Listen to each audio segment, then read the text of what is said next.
Clonal type of offsprings.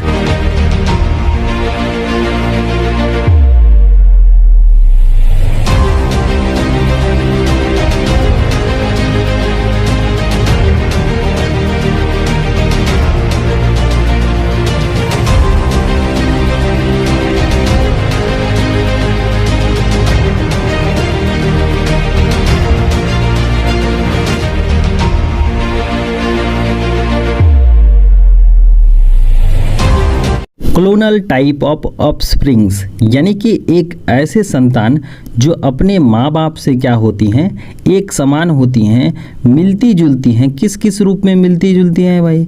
तो यह संरचनात्मक रूप से और आनुवांशिकी रूप से एक समान होना। तो ऐसे हम लोग संतान को हम लोग क्या कहते हैं?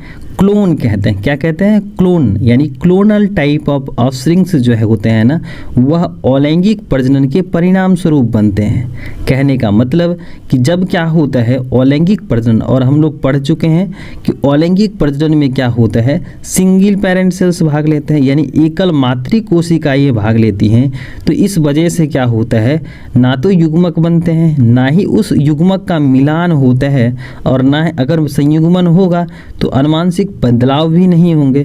तो इस वजह से होता है क्या है कि जो ऑर्गेनिजम्स होते हैं ना, वो अन्य मेथड्स के द्वारा, यानी कि जो आपके क्या है बाइनरी फिजन है, या आपके जो है मुकुलन विधि है, स्पोरुलेशन है, फ्रेगमेंटेशन है, रीजनरेशन है, इन सारे मेथड्स में क्या करते हैं, वे अपनी जनसंख्या को तो बढ़ा लेते हैं, लेकिन यहाँ पर क्या होता है, exact copy of the parent cells जो है ना, यानी ऑफस्प्रिंग्स जो है पैदा होते हैं। तो इस कंडीशंस में हम लोग क्या कहते हैं, उसको क्लोनल टाइप ऑफ ऑफस्प्रिंग्स कहते हैं। क्लोनल को जो है या क्लोन को हम लोग इस प्रकार से भी परिभाषित कर सकते हैं कि किस तरह से कि अलैंगिक प्रजनन के परिणाम स्वरूप उत्पन्न संतान जो अपने माता पिता से समान होते हैं। किस किस मायने में होते हैं?